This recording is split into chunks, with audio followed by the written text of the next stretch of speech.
चलिए शुरुआत करते हैं क्लास की और चलते हैं हम लोग बोर्ड की तरफ, है ना। आई होप कि बोर्ड क्लियरली विजिबल है, सब लोगों को कोई दिक्कत नहीं होना चाहिए। आवाज़ भी क्लियर होगी हमारी जी। जरा सा हम लोग वर्ब पढ़ रहे हैं। वर्ब में हम लोग पढ़ रहे हैं ऑक्सिलरी वर्ब्स का उपयोग, है ना। कि ऑक्सिलरी वर्ब्स हम लोग कहाँ कहाँ किन किन स्थितियों में उपयोग करते हैं। प्राइमरी ऑक्सिलरी में हैज हैव पढ़े थे, और हैज हैव का हम लोगों ने जो कल लास्ट पॉइंट पढ़ा था वो पढ़ा था कल के क्लास में कि पोजीशन या रिलेशन बताने के लिए हैज हैव का उपयोग कैसे करते हैं। ठीक है, अभी जो हम लोग पढ़ने जा रहे हैं ना,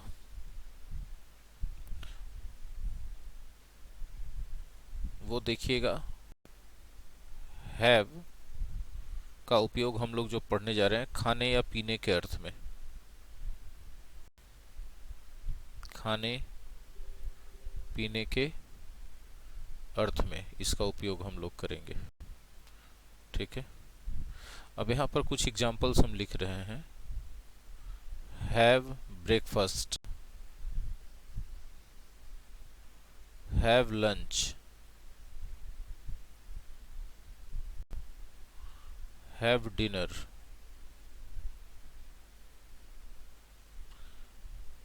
हैव मील। वंस के जगह माई, आवर, योर कुछ भी हो सकता है ना। Have a cup of coffee,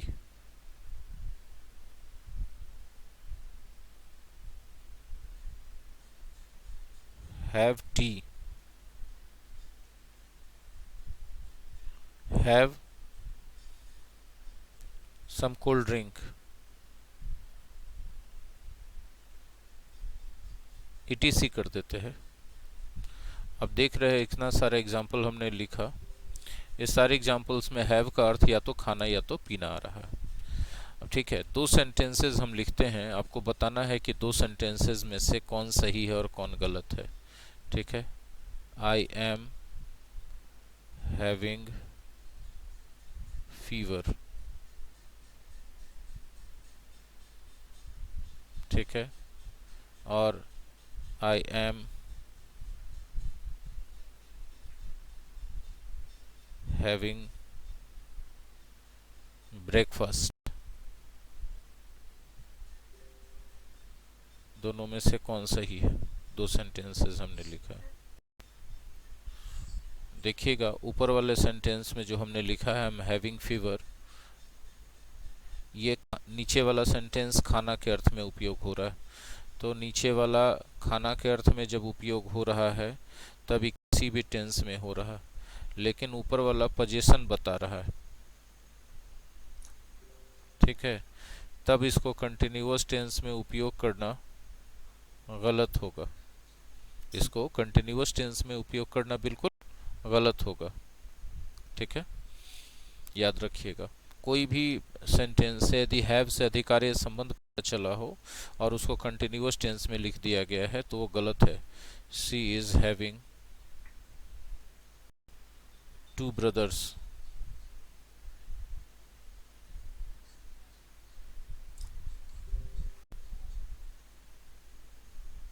ठीक है, ये सही है। She is having 2 brothers.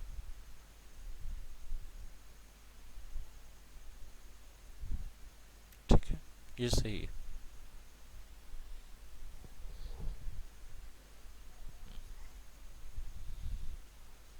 सही है ना। सब लोग चुप हैं। गलत है भाई, गलत है भाई, ये भी गलत है 100%।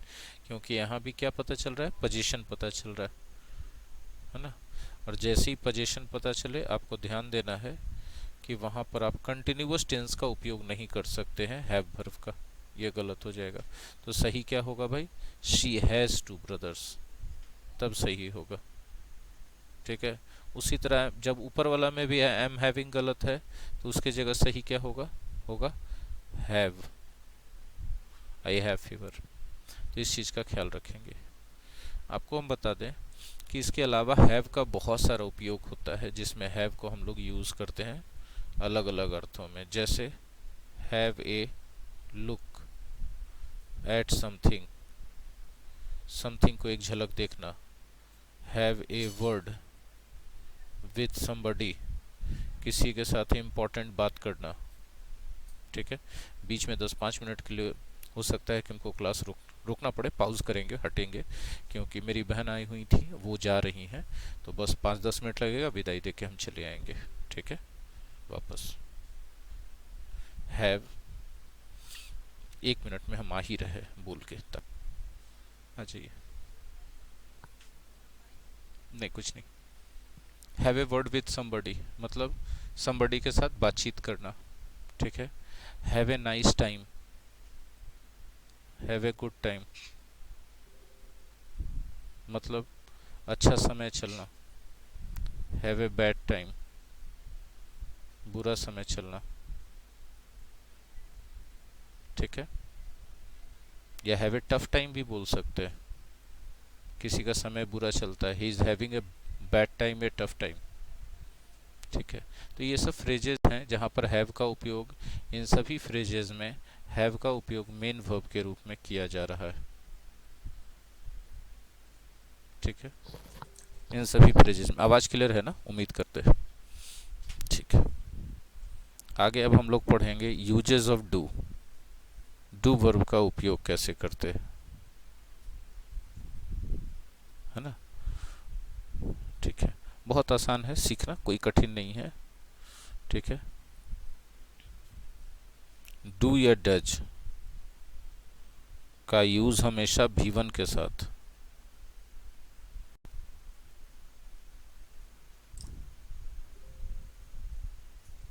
ठीक है, V1 के साथ इसका यूज होता है, समझिएगा कैसे कैसे सेंटेंसेस में। तो इसका बंधन है, एम्फैटिक में होगा, नेगेटिव में होगा,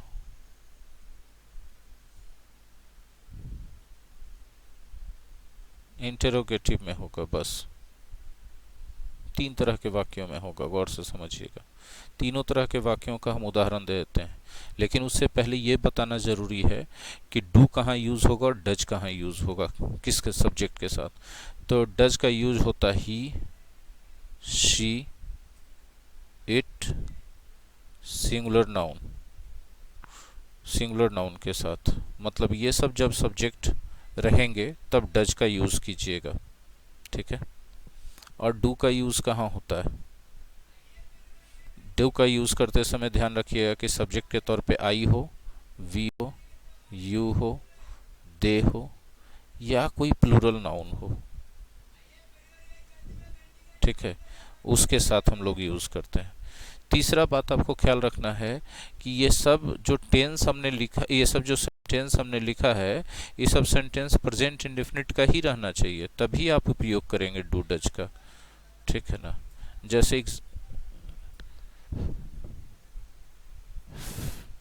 जैसे एग्जाम्पल के तौर पे यदि हम बोल दें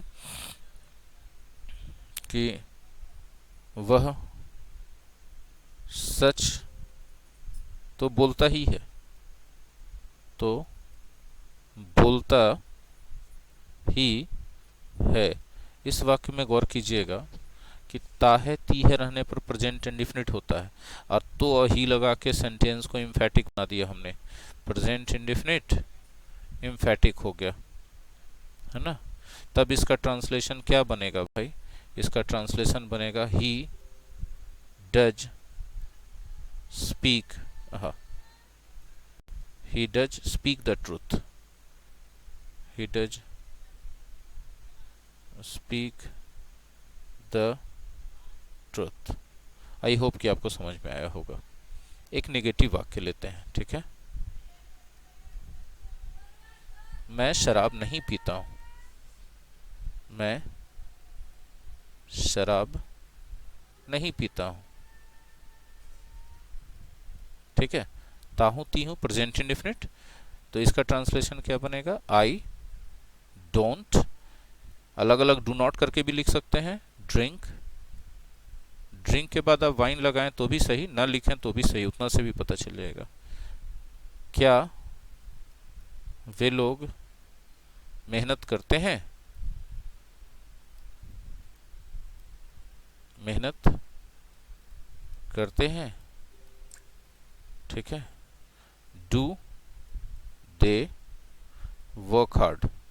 आपको सब्जेक्ट देखना है, टेंस देखना है, उसके हिसाब से डू डज का उपयोग कर देना है। उम्मीद है यहां तक सबको समझ में आया होगा, ठीक है। चलिए आगे बढ़ाते हैं बात को। जी, आगे बढ़ाते हैं बात को। बहुत इंपॉर्टेंट बात है आगे वाला जो हम बोल रहे हैं, है ना। Imperative sentence. इम्पेरेटिव सेंटेंस कहते किसको हैं? तो इम्पेरेटिव सेंटेंस कहा जाता है, याद रखिएगा, रिक्वेस्ट वाले सेंटेंस को, ऑर्डर वाले सेंटेंस को, एडवाइस वाले सेंटेंस को, ठीक है, के एम्फेटिक में डू का यूज करते हैं। सिर्फ डू का, डज नहीं, कभी भी नहीं यूज करते हैं। पहले एक साधारण वाक्य लिख के हम दिखाएंगे इम्पेरेटिव का एग्जाम्पल, ठीक है, और उसके बाद फिर हम एम्फेटिक लिख के दिखा देंगे उसी से, ठीक है। जैसे कृपया कल आइए, कृपया कल आइए, रिक्वेस्ट कर रहे हैं किसी से कि कल आइए, ठीक है।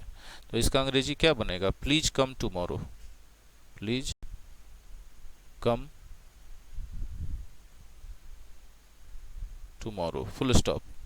ये क्या है? साधारण वाक्य है इम्पेरेटिव का, ठीक है। और यदि हम इसका एक और लिखें, कृपया कल अवश्य आइए,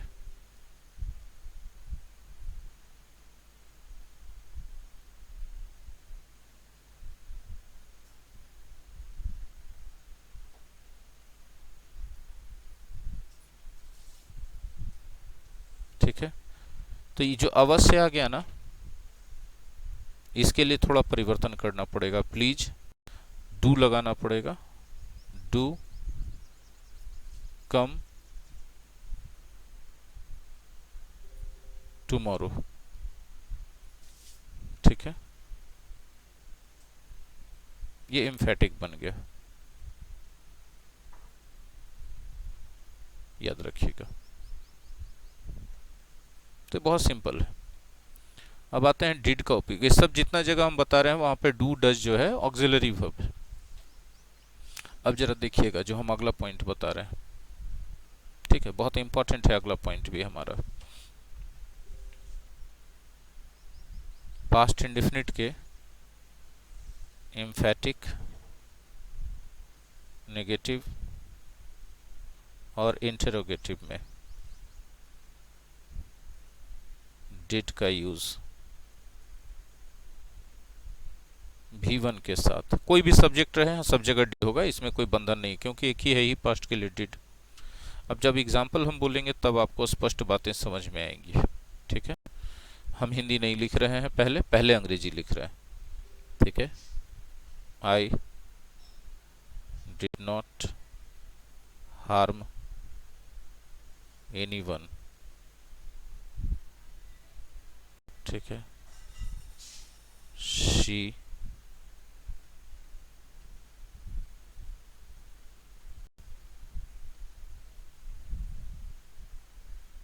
did she speak the truth?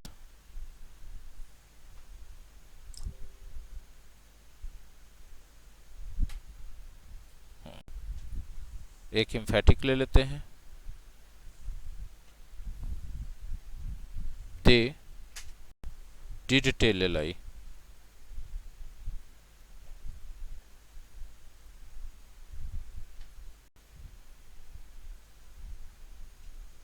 ठीक है। I did not harm anyone, मैंने किसी को नुकसान नहीं पहुंचाया। Did she speak the truth, क्या उसने सच बोला, ठीक है। दे डिड टेल ए लाई, उन लोगों ने झूठ झूठ ही बोला या झूठ बोला ही, जैसे भी बोले एम्फेटिक है ये।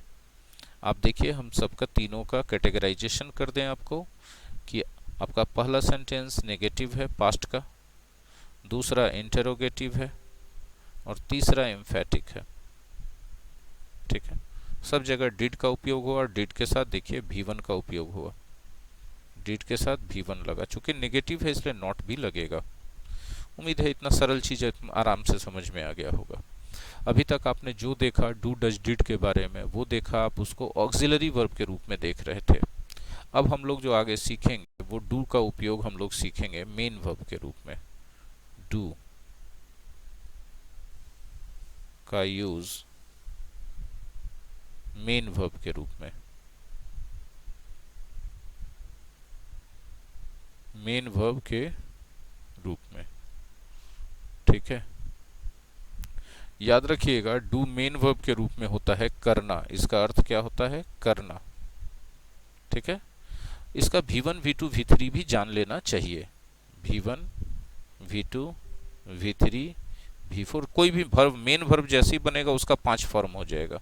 तो डू V1 है, डिड इसका V2 है, डन इसका V3 है, डूइंग इसका V4 है, डज इसका V5 है।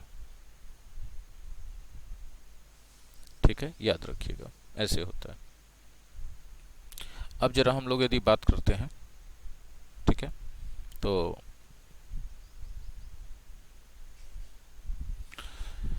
देखिए कोई भी सेंटेंस लिखेंगे तो सब्जेक्ट आगे रहेगा, डू चूंकि वर्ब है तो इसके बाद रहेगा और इसके बाद ऑब्जेक्ट रहेगा।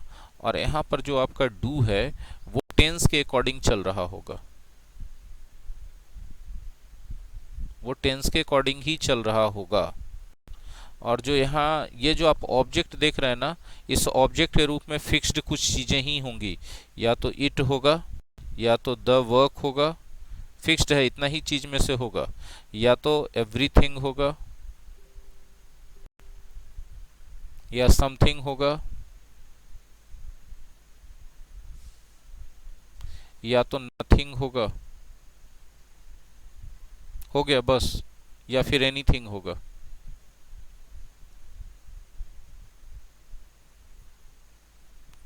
अच्छा, और यदि ज्यादा एक्सटेंड करें तो फिर वही एवरी के साथ, एवरी के साथ work, some work, no work, any work. ठीक है, हालांकि एवरी के साथ वर्क लिखना गलत है, ये गलत है। एवरी टाइप ऑफ वर्क लिख सकते हैं, क्योंकि वर्क अनकाउंटेबल ना है, तो एवरी के साथ कैसे यूज होगा? एवरी के साथ तो सिंगुलर काउंटेबल नाउन यूज होता है। ठीक है, तो इतना चीज ही ऑब्जेक्ट के तौर पे यूज हो सकता है डू के साथ, वरना और कोई चीज यूज नहीं हो सकता है। और कहीं भी करना का अर्थ आ जाए तो डू नहीं होगा। जैसे यदि हम इतना के अलावा बोल दें गलती करना, उदाहरण के तौर पे हम बोल देते हैं कि, ठीक है, गलती करना। ठीक है, गलती करना, तो आप करना का अर्थ देख करके डू मत लगा दीजिए। डू इन्हीं सब चीजों के साथ लग सकता है, इसके अलावा कहीं नहीं लग सकता है। तो गलती करना का अंग्रेजी क्या होता है वो बात अलग है, वो तो आपको सीखना पड़ेगा कि मेक ए मिस्टेक होता है। ठीक है, उसी तरह हल्ला करना, तो करना देख करके आप कहें कि अच्छा डू लगा देते हैं, तो गलत हो जाएगा। करना के अर्थ में आप डू लगा सकते हैं, लेकिन यहाँ बंधन हो गया कि उतना ही जगह पे लगा सकते हैं जितना जगह हम बताए हैं। तो हल्ला करना का फिर क्या हो जाएगा? मेक ए नॉइज हो जाएगा, मेक ए नॉइज। अच्छा बोले तो ठीक है, आत्महत्या करना लिख देते हैं, आत्महत्या करना का हो जाएगा? नहीं, नहीं होगा। ठीक है, बिल्कुल नहीं होगा। आत्महत्या करना का कमिट सुसाइड हो जाएगा।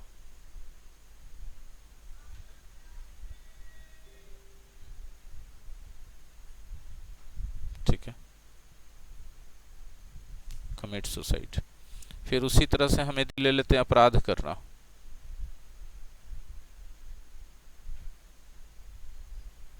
अपराध करना, तब इसका डू ए क्राइम नहीं हो जाएगा, कमिट ए क्राइम। तो बोलिए हमको कैसे पता चलेगा कि कहाँ डू होगा, कहाँ मेक होगा, कहाँ कमिट होगा?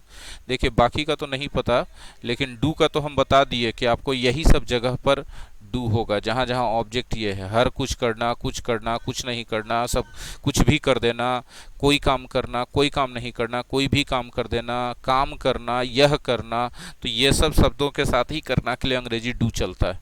और डू जो है टेंस के हिसाब से कभी डू होगा, कभी डज होगा, कभी डिड होगा, कभी is doing, are doing, am doing होगा, कभी have done, has done, had done होगा, है ना?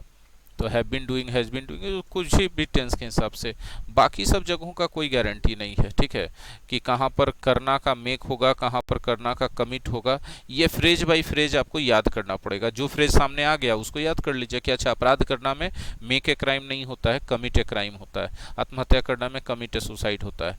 10 गो 20 गो याद करेंगे तो आपको अपने आप पता चल जाएगा कि अच्छा, कोई गलत काम करना के सेंस में अपराध, कोई भी कानून के खिलाफ वाला करना कुछ होता है तो वहाँ कमिट अच्छा लगता है, ठीक है। और बाकी छोटी मोटी गलतियों के लिए हम लोग मेक यूज करते हैं, ठीक है, करना के लिए। अब बोलिए कि और कहीं डू का उपयोग होता है, तो डू का कुछ और उपयोग होता है फ्रेजेस में, और फ्रेजेस में खाली करना अर्थ नहीं होता है। जैसे यदि हम बोल दे डू द डिशेज, एक फ्रेज है। एक फ्रेज और आ रहा है do the washing up.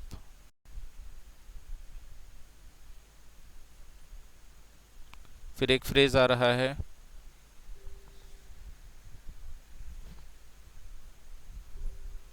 Do the washing up के बाद डू द रूम। ये सब बहुत सारे ऐसे फ्रेजेज आ सकते हैं। तो डू द डिशेज का मतलब होता है बर्तन धोना। डू द वॉशिंग अप का भी मतलब होता है बर्तन कपड़ा ये सब धोना। डू द रूम का मतलब होता है रूम खराब हो चुका है, पेंट उंट करके मरम्मत करके उसको एकदम सही से अरेंज कर देना, डू द रूम। तो इस तरह से यहाँ पर डू अलग अर्थ में उपयोग हो जाता है, करना से अलग अर्थ में। बोले वो कैसे पता चलेगा? नहीं पता चलता, उसका वर्ड मीनिंग है, फ्रेज है, उसको जैसे जैसे सामने आते जाए वैसे वैसे याद करते जाए, ठीक है। और कोई इसका विकल्प नहीं है, ठीक है, इसका और कोई विकल्प नहीं जी।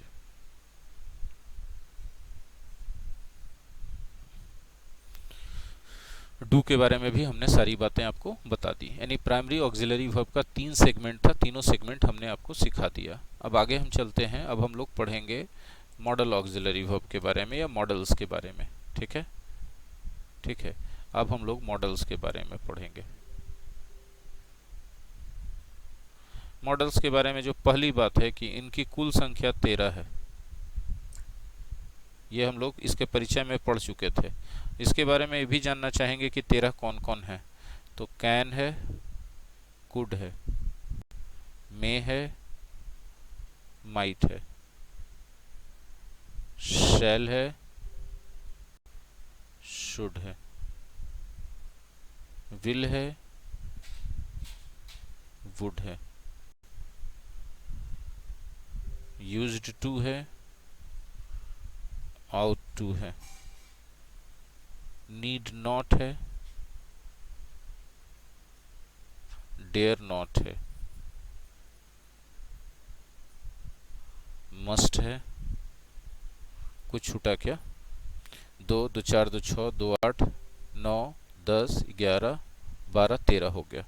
ये 13 मॉडल्स हैं। दूसरा बात इनके बारे में ध्यान रखना है कि मॉडल्स के साथ हमेशा V1 यूज होता है। V1 के अलावा कोई दूसरा चीज कभी यूज नहीं हो सकता है। अब आप में से कुछ लोग ये बात हमको हाईलाइट करके बताएंगे कि नहीं सर V3 भी होता है, सर हम पढ़े हैं models plus have plus V3। बिल्कुल उनके बात का हम जवाब देने जा रहे हैं, और बहुत अच्छा से थोड़ा सा पेशेंस रखिए। पहले उनका बतवा लिख तो दें जो लोग ऐसा बोलेंगे कि हमने देखा है सर हैव प्लस V3 हुआ कि नहीं सर। फिर कुछ लोग फट से जवाब देंगे सर हम भी देखे हैं सर मॉडल्स के साथ V4 का उपयोग होते हुए, B प्लस V4, ठीक है ना। हम बोले हाँ बिल्कुल होता है, लेकिन जरा V1 को खुद तो देखिए क्या है, हैव क्या है, V1 है, और B क्या है, V1 है। तो मॉडल्स के तुरंत बाद जो आएगा वो हमेशा V1 होगा, ठीक है। और मॉडल्स के साथ जो V1 होता है ना, ये 3 बातों को बताता है, ठीक है। ये प्रेजेंट के बारे में बताता है और फ्यूचर के बारे में बताता है। कुछ मॉडल्स ऐसे हैं जिनके साथ V1 रहे तो पास्ट के बारे में भी बताता है, जबकि ये जो है मॉडल्स के साथ हैव प्लस V3 ये हमेशा पास्ट के बारे में बात करता है, ये पास्ट के अलावा कुछ नहीं। और models plus B plus V4 ये कंटिन्यूअस एक्शन के, कंटिन्यू एक्शन के बारे में बात करता है। ऐसे बोलने से कोई फायदा नहीं होगा, ये प्रवचन जैसा लगेगा जब तक कि एग्जाम्पल ना दिया जाए, और एग्जाम्पल के लिए जरूरी है। खैर इसको पॉइंट को आपको याद रखना है पहले कि अच्छा ऐसा होता है मॉडल्स के साथ कॉमन एरर के रूप में कि हैव रहे तो हैव के साथ V3 होगा, B रहे तो V4 होगा, हाँ, इसी का अगर पैसिव वॉइस हो जाए मॉडल्स प्लस V1 का, तब यहाँ मॉडल्स के साथ बी रहेगा और V3 रह जाएगा, V4 नहीं रहेगा। मॉडल्स बी और प्लस V3। तो आप हाईलाइट क्या है इस पॉइंट का, हाईलाइट ये है कि मॉडल्स के साथ बी रहने पर V3 भी होता है, अब बी रहने पर V4 भी होता है। B3 और V4 में से कौन होगा ये वाक्य के सेंस पर डिपेंड करेगा। हम इस सब चीज़ें बताएंगे वन बाय वन, एक एक मॉडल्स को लेंगे और डिटेल से पढ़ाई करेंगे। तो चलिए अब हम ले लेते हैं सबसे पहले कैन को। ठीक है, कैन एक ऐसा मॉडल है जो बहुत उपयोगी मॉडल है। इसका हम लोग हिंदी पढ़ लेते हैं सकना। ठीक है, चलिए ठीक है पढ़ लें इसके, लेकिन पहले हम लोग इसके उपयोग के बारे में जानेंगे कि जब कैन के साथ V1 यूज़ करते हैं तो ये किस चीज़ के बारे में बात करता है, किस परिस्थिति के बारे में बात करता है। तो याद रखिएगा कि ये बात करता है योग्यता है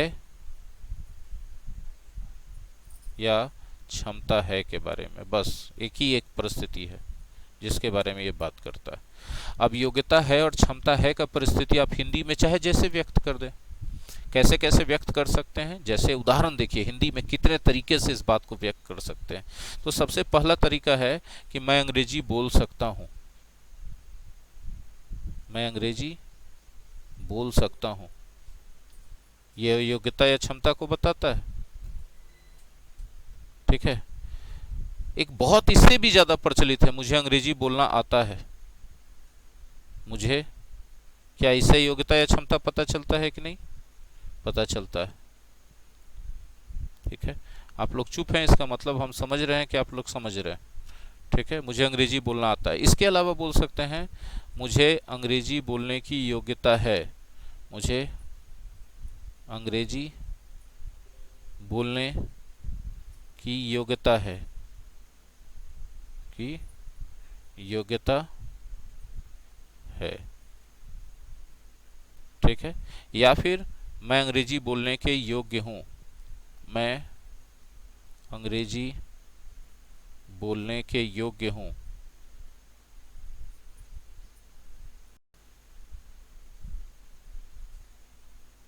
ठीक है, ये हिंदी में 3-4 तरीका हो गया जिससे कि योग्यता या क्षमता को बताया जा सकता है किसी भी व्यक्ति के। ठीक है, और इन चारों तरीकों में से कोई भी दिखने में जितना अलग लगे लेकिन अर्थ में अलग नहीं है, सब एक दूसरे के बराबर है। चूंकि चारों का चारों तरीका सिर्फ और सिर्फ योग्यता या क्षमता बता रहा है, इसके अलावा कोई मतलब नहीं है इसका, हिंदी चाहे जो लिखा रहे, तो इनका अंग्रेजी क्या होगा। तो इसका चूंकि हम लोग मॉडल वर्ब पढ़ रहे हैं तो हम समझेंगे कि इसका अंग्रेजी कैन ही होता है, आई कैन स्पीक इंग्लिश। बिल्कुल सही है, बिल्कुल। इस चारों में से कोई भी लिख दीजिए हिंदी, अंग्रेजी ये हो जाएगा। ठीक है, और 100% सही होगा। कैन के साथ कैन के साथ V1 मतलब योग्यता या क्षमता बताना, हो गया बात। लेकिन सवाल उठेगा कि क्या सिर्फ यही एक तरीका है? तो नहीं, जैसे हिंदी में योग्यता या क्षमता बताने के इतने सारे तरीके हैं, उसी तरह अंग्रेजी में भी बहुत सारे तरीके हैं योग्यता या क्षमता बताने के। तो जैसे इसको हम लोग लिख सकते हैं, I know how to speak English. I know how to speak English. ठीक है, या फिर बोल सकते हैं I have the ability to speak English. I have the ability to speak English. ठीक है, या फिर बोल सकते हैं I am able to speak English. I am able to speak English.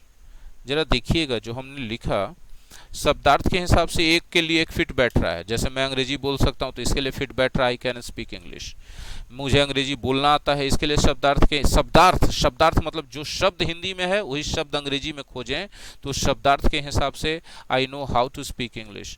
मुझे अंग्रेजी बोलने की योग्यता है, I have the ability to speak English शब्दार्थ के हिसाब से, और मैं अंग्रेजी बोलने के योग्य हूँ, I am able to speak English शब्दार्थ के हिसाब से। लेकिन ये तो शब्दार्थ हो गया, शब्दार्थ तो सीमित होता है।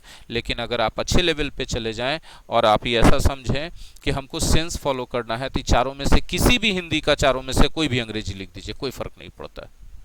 ठीक है, बोले सर फिर आप क्यों कैन क्यों पढ़ा रहे थे? मॉडल्स चैप्टर चल रहा है इसलिए हमको कैन को हाईलाइट करना है।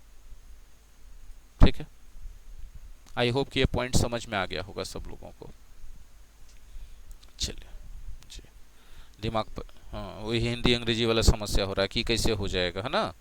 मैं अंग्रेजी बोलने के योग हूँ, उसका अंग्रेजी आई कैन स्पीक इंग्लिश कैसे हो जाएगा? आंख बंद करके सोचिएगा, अपने आप जवाब मिल जाएगा कि कैसे हो जाएगा। ये कोई रॉकेट साइंस नहीं। ठीक है, दूसरा पॉइंट है आपके पास can not plus V1। Can not लिखते समय कैन और नॉट को सटा के लिखिए, अलग अलग मत लिखिए, अथवा फिर कांट लिख दीजिए। कांट लिखते समय सिंगल एन लिखिएगा, डबल एन मत लिखिएगा। कांट प्लस V1, इसका दो सेंस निकल सकता है, दो सेंस निकलता है। ठीक है, पहला सेंस इसका यह निकलता है कि योग्यता या क्षमता नहीं है। योग्यता या क्षमता नहीं है मतलब कर सकता है कि नहीं कर सकता है? नहीं कर सकता। और दूसरा कोई संभावना ही नहीं है, कोई संभावना ही नहीं, चांसे नहीं है।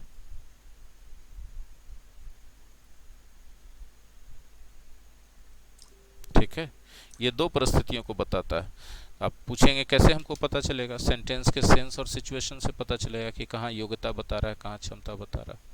हमने जो आपको हाईलाइट किया है कि कैन नॉट लिखते समय सावधानी बरतें कि डबल एन करके एक साथ मिला दें, और जब शॉर्ट फॉर्म में लिखें तो डबल एन ना लिखें। इस चीज़ को आप हाईलाइट करके दिमाग में रखिए, क्योंकि हम बहुत सारे लोगों को देखें कैन और नॉट अलग अलग लिखते हुए।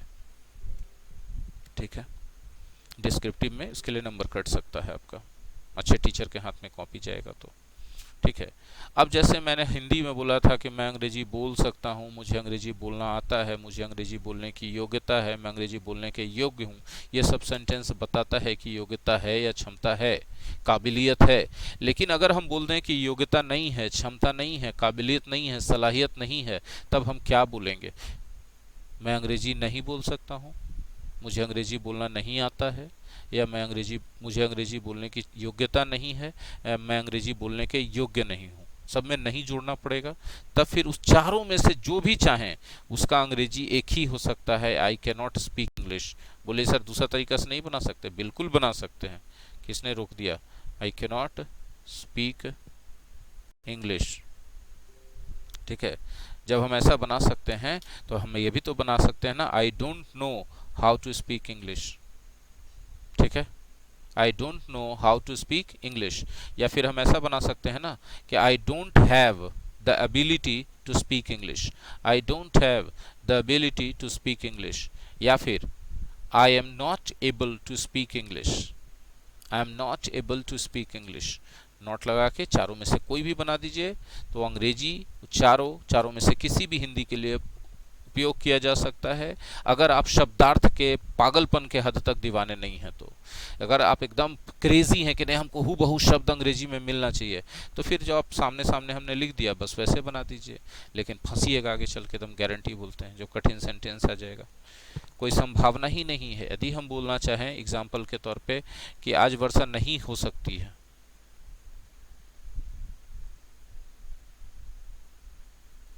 आज वर्षा नहीं हो सकती है। ठीक है, नहीं हो सकती है मतलब एकदम गारंटी पूर्वक बोल रहे हैं कि नहीं हो सकती है, तो ये हो जाएगा इट कांट रेन टुडे, मतलब एकदम चांस नहीं है, कोई संभावना नहीं है। अब जैसे ही हम बोलते हैं कि एकदम गारंटी है कि नहीं हो सकती है तो कैन नॉट लगाते हैं, तो कुछ लड़के पलट के पट से पूछ देते हैं तो फिर गारंटी यदि हो जाए कि हो सकती है तब हम क्या लगा देंगे?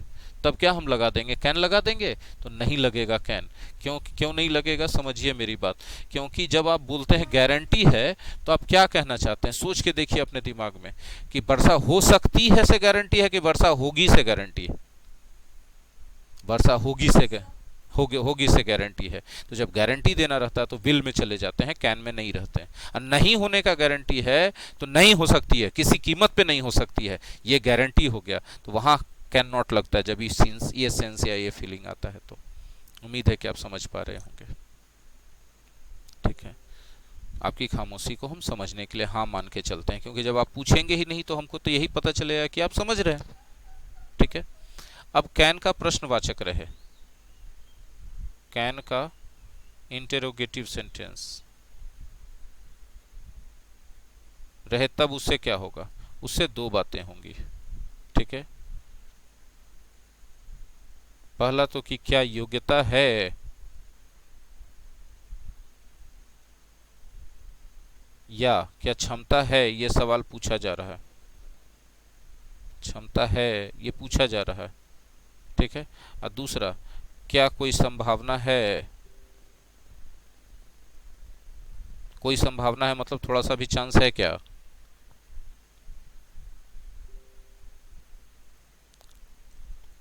ठीक है। ये दो बातें तो हो ही सकती हैं। एट द सेम टाइम हम तीसरी बात भी बता दें कि क्या कर सकते हैं, अनुमति है, क्या करने की अनुमति है।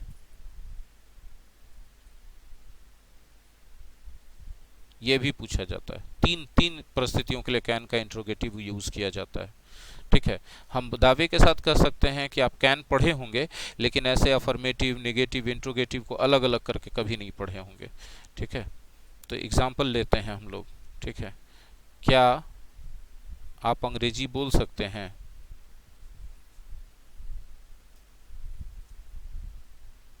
क्या आप अंग्रेजी बोल सकते हैं? ठीक है। इसको हम लोग बोल सकते हैं can you speak English, can you speak English. दूसरा आता है दिमाग में, क्या आपको अंग्रेजी बोलना आता है? क्या आपको अंग्रेजी बोलना आता है?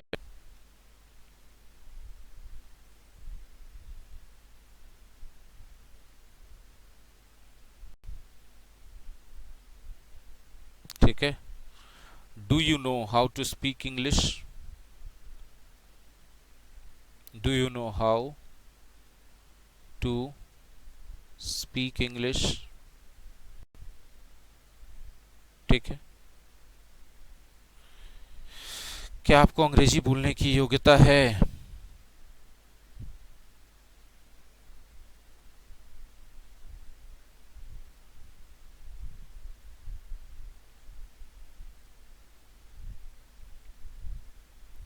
कि योग्यता या क्षमता जो भी बोल सकते हैं, है। ठीक है। Do you have the ability, do you have the ability to speak English।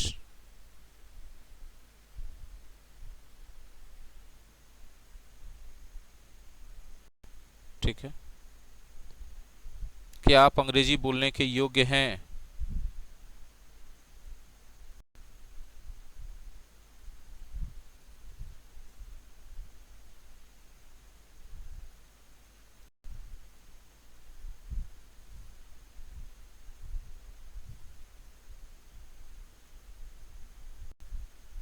ठीक है। Are you able to speak English, sorry, are you able to speak English. एक ही बात को हिंदी में चार तरीके से बोला गया, उसी बात को अंग्रेजी में भी चार तरीके से बोला गया। इसलिए चारों तरीका, हिंदी का और इंग्लिश का, आपस में एक दूसरे के बराबर है। कोई भी हिंदी के लिए कोई भी अंग्रेजी लिख सकते हैं, और कोई भी अंग्रेजी के लिए उसमें से चारों में से कोई भी हिंदी लिख सकते हैं, क्योंकि सेंस सबका बराबर है। लेकिन अब फिर से वही बोलेंगे कि अगर आप शब्दों के लिए पागल हैं हद से ज़्यादा कि हमको एकदम हूबहू शब्द मिलना चाहिए, तो फिर सबके सामने लिखा हुआ उसी को खाली लिखिए। धोखा खाइएगा आगे चल के, जब लेवल बड़ा हो जाएगा, ऊंचा हो जाएगा, हिंदी के वैलेंट मिलने में बड़ा उठ पटांग टाइप का हिंदी बनेगा। लेकिन अगर आप उससे भी ज़्यादा पागलपन के हद तक प्यार कर रहे हैं शब्दों से, तब फिर आप कहिएगा कि नहीं ठीक है, तो कहाँ गलत लग रहा है। ऐसे लोग मिलते हैं हमको, उठपटांग हिंदी लिख देते हैं खाली शब्द बाय शब्द एकदम अंग्रेजी से मिलाने के लिए। उनसे पूछा जाता है कि हिंदी आपको सार्थक लग रहा था? हाँ, कहाँ कोई दिक्कत, वही ना अंग्रेजी लिखे है, वही ना लिखे हैं। वो सोचते ही नहीं कि हिंदिया का मतलब क्या निकला, कुछ मतलब निकला नहीं निकला, तो हिंदी अंग्रेजी का हिंदी करके भी कोई फायदा नहीं हुआ। और वो मतलब निकल गया जो अंग्रेजी में बोला जा रहा था, तो शब्द मिले चाहे ना मिले वो फायदा हो गया। ये चीज़ नहीं समझ पाते हैं कुछ बच्चे या कुछ लोग, बच्चे क्या मैच्योर लोगों को भी हमने देखा है कि उनके साथ ये दिक्कत होती है। तो कोई बात नहीं है, सबका अपना अपना तरीका है, आगे बढ़िए, है ना। क्या आप अंग्रेजी बोलने के योग्य हैं प्रश्नवाचक में। ये सब जितने भी वाक्य हमने दिए अभी आपको, ये सारे के सारे वाक्य योग्यता या क्षमता वाले थे। एक संभावना वाले प्रश्न पूछ लेते हैं कैन से। क्या आज वर्षा हो सकती है, मतलब कोई चांस है क्या, क्या आज वर्षा हो सकती है ना। तो कैन इट रेन टुडे,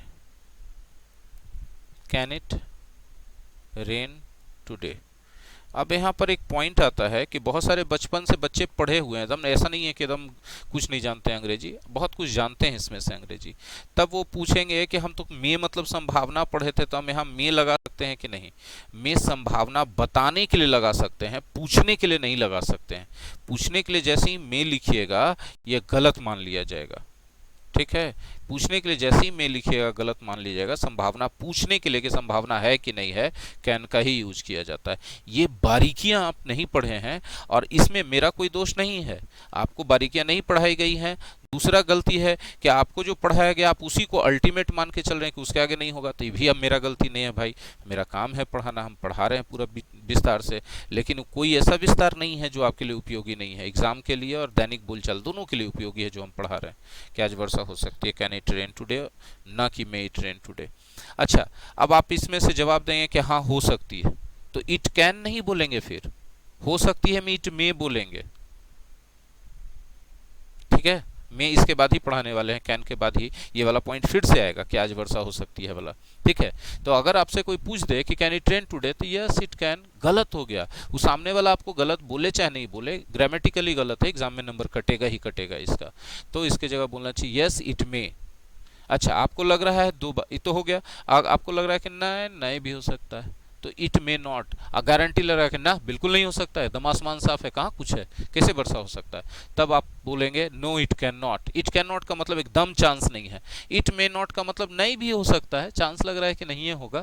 तो कैसा चल रहा है मन में, दुविधा वाला बात निकल रहा है, तो हम मे नॉट लगाइए, ठीक है, कि नहीं भी हो सकता है। हम गारंटी नहीं कर सकते कि नहीं होगा, लेकिन नहीं भी हो सकता है, एकदम नहीं जी वर्षा नहीं हो सकता है, एकदम बादल साफ है, हो ही नहीं सकता है, तब it can not rain today. उम्मीद है कि इतना बोलने के बाद हम आपको सार समझा पाए होंगे। यदि हो गया तो बहुत अच्छी बात है, मां सरस्वती की कृपा है कि हम समझा पाए। अगर जी बोलिए। सिर्फ वर्षा वाले वाक्यों के लिए कैन और मे नहीं है, संभावना के लिए, संभावना कहीं भी हो सकता है। सपोज कि आपके मामा जी आज आने वाले हैं, ठीक है, तो आज क्यों आ सकते हैं भाई, तो भाई सैटरडे है, कल संडे है, छुट्टी है, तो आज आ सकते हैं, बोले थे कि सैटरडे संडे को आएंगे। तो इट मे रेन टुडे, लेकिन पक्का नहीं यार, कोविड का टाइम है, हो सकता है कैंसिल भी कर दें प्रोग्राम, तो ही मे कम टुडे, ठीक है।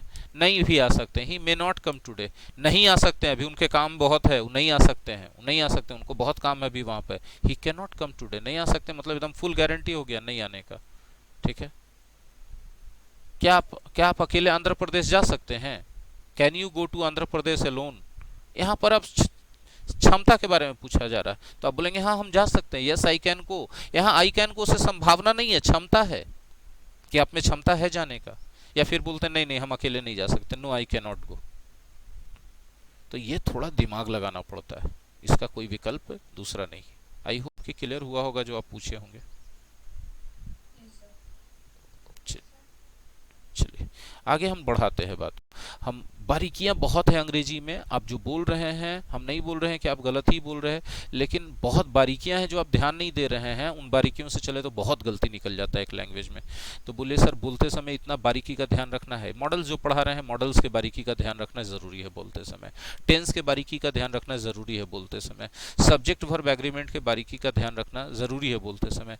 जब शर्त वाले वाक्य बोलते हैं, कंडीशनल सेंटेंसेस जो हम आपको पढ़ा चुके हैं, कंडीशनल पढ़ाए कि नहीं पढ़ाए टेंस में, टेंस के बाद भी कंडीशनल पढ़ाए हैं, तो जो लोग नए हैं उनके लिए नहीं पढ़ाई हुआ होगा, जो पुराने हैं उनके लिए पढ़ाई हुआ होगा, ठीक है।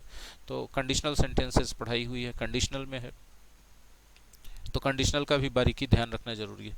कुछ चैप्टर ऐसे हैं जिनके बारीकी का ध्यान नहीं रखने पर स्पोकन इंग्लिश में भी बहुत गंदा माना जाएगा। अब बाकी कंपटीशन और एग्जाम में तो नंबर कटेगा ही कटेगा, बारीकी का ख्याल नहीं रखिएगा तो। ठीक है। अब बोले ज्योग्राफी में लिख रहे हैं और ये सब बारीकी नहीं ध्यान रखे तो चल जाएगा, लेकिन इंग्लिश में, इंग्लिश का एग्जाम दे रहे हैं, बारीकी ख्याल नहीं रखिएगा तो नंबर कट जाएगा। फिजिक्स का एग्जाम दे रहे हैं, बारीकी मिस कर गए हैं तो इसके लिए नंबर नहीं कटेगा, लेकिन अगर आप इंग्लिश का एग्जाम दे रहे हैं और बारीकी मिस कर गए तो नंबर कट जाएगा। सब कॉमन सेंस लगाना है। फिजिक्स पढ़ाते समय इंग्लिश का ग्रामर फोकस में नहीं ना होता है, फिजिक्स का सिद्धांत फोकस में होता है। अब ग्रामर की गलती हो भी गई तो टीचर क्या करेगा, उसके लिए नंबर काटेगा। आपका सिद्धांत सही, उसके लिए नंबर देगा वो, बस इतना ही उसका पावर है। बहरहाल हम लोग बात कर रहे थे किसके बारे में, हम भूल तो गए। हम लोग कैन के बारे में बात कर रहे थे। एक अनुमति वाला एग्जाम्पल ले लेते हैं, ठीक है। Can I use your pen दीदी? कोई अपनी बहन से पूछ रहा है, ठीक है, और यही बात कोई अनजान आदमी से पूछ रहा है पोस्ट ऑफिस में। देखिएगा परिस्थिति हम डाल दिए, हम परिस्थिति डाल देते हैं। घर में बहन से पूछना,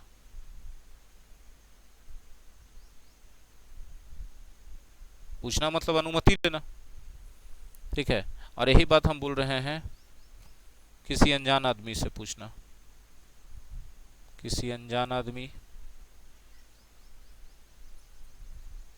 या आपका जो बॉस है या टीचर है, उस सब आदमी से पूछना।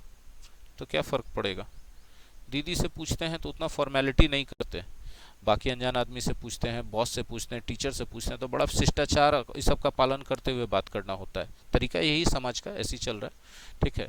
तो अब आप यहाँ जो है जब घर में बहन से पूछ रहे हैं तो आप सब्जेक्ट के पहले कैन का उपयोग किए प्रश्न पूछने के लिए, लेकिन यही चीज़ जब आप मान ले पोस्ट ऑफिस के पास, पोस्ट ऑफिस में आप फार्म भर रहे हैं, आपका पेन अचानक से खत्म हो गया, बगल वाला के पॉकेट में पेन है, तो आप पूछिएगा ना जरा सा कलम यूज कर सकते हैं, मिल सकता है जरा सा। तो आप देखिए घर में बोलते समय आपका टोन अलग हो जाता है, बाहर में बोलते समय टोन अलग हो जाता है। गौर किए होंगे, नहीं किए होंगे तो आज के बाद कीजिएगा, ठीक है। घर में दी ए दी यूज कर ली तो कलमा, तो बात मन में फेवर एथी भी नहीं है, शुक्रिया शुक्रिया भी नहीं आता है कि यूज करने के लिए हम पूछ रहे हैं तो मन में शुक्रिया होना चाहिए, हक समझते हैं हम लोग। तो ये तरीका कहलाता है इनफॉर्मल, ये तरीका क्या कहलाता है, इनफॉर्मल। तो यहाँ पर हम लोग कैन का यूज़ करते हैं जब इनफॉर्मल तरीके से कुछ पूछना रहता है परमिशन लेने के लिए। तो और ये सब जो तरीका है जो बाहर में है, टीचर से है, बॉस से है, इसमें काफ़ी शिष्टाचार और फॉर्मेलिटी की पालन करना होता है। ये तरीका कहलाता है फॉर्मल। आपको समझ में आ रहा है तो अच्छी बात है, और जब फॉर्मल हो जाता है तब आपको मे का यूज़ करना पड़ता है यही पूछने के लिए, मे आई यूज़ योर पेन। और आवाज़ को नॉर्मल रखना पड़ता है थोड़ा सॉफ्ट करके।